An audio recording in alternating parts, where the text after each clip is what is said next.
Right. All right. Deputy Attorney General Rod Rosenstein is one step closer to being impeached, and it could happen as soon as today. Well, something could happen. House conservatives filing articles of impeachment over allegation he's held up investigations into those anti-Trump FBI agents. Yeah, this happened last night. So here to weigh in, Fox News senior judicial analyst Judge Andrew Napolitano. Judge, you're not for this symbolic move. It is a symbolic move. I have to start by saying the people behind this are longtime friends of mine, whom I respect and admire and like. Of like minds. Yes, and I often agree with them. This is 11 House Yeah, this is the small government crowd in the House that sometimes torments the House leadership when they want to do things that are too big government oriented. But on this, I profoundly disagree with them. And it doesn't matter what I think. The Constitution says there's a very, very narrow basis for impeachment, and that's intentional. If it were a broad basis, people would be getting kicked out of office left and right. Treason.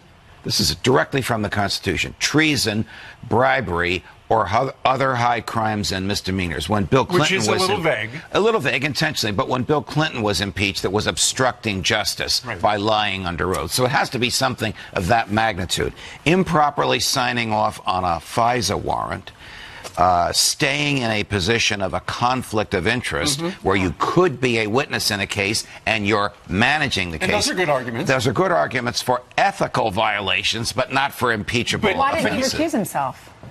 Well, you'd have to ask him why he didn't recuse himself, and that may be coming. Right. But Judge, what do you expect these members of Congress who are frustrated with the Department of Justice? They have asked for months and months and months for certain documents which they are entitled to, and that they have stonewalled. And apparently now the Department of Justice is going to cough some of them up next week. Well, they're going to cough them up because of threats like this, which are, in my opinion, wrong and baseless, but embarrassing for everybody involved.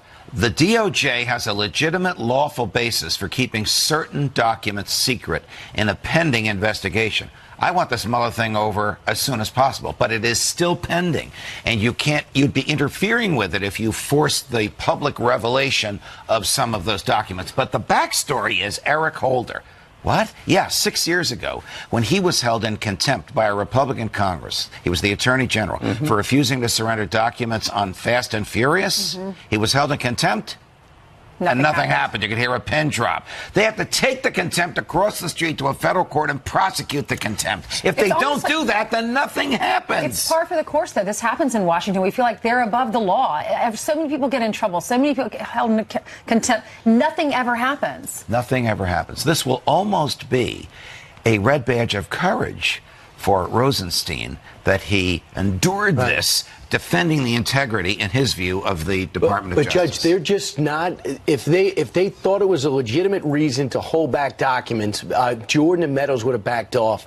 They feel as though Rosenstein is dragging this out to get a new house, so he doesn't have to deal with it. It's hard to argue with that. I think you are correct that they feel that way. Whether it's true or not, I don't know. But this is not going to be over before November. I don't know if this is going to produce a new house. That's 435 local elections, effectively. But they do agree, they do feel that way. You're right, Brian. Well, and this is a way to bring public attention to all of this. And I will say this. I read your columns all the time, but today was your best ever. It was a salute to your dad. Thank you. A great American story. If you're going to read one of the judge's columns, Judge, I feel bad for you because you're never going to beat this one. No. This was a fantastic salute to your dad. Give us a taste. Tell us about your dad. He was a great American patriot who died at age 92, married to my mother for 70 years.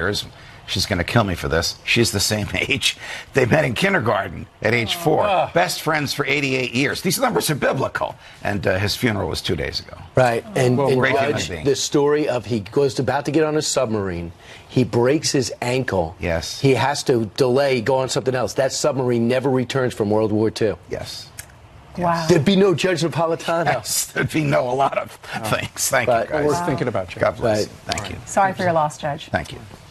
All right, straight ahead on this Thursday.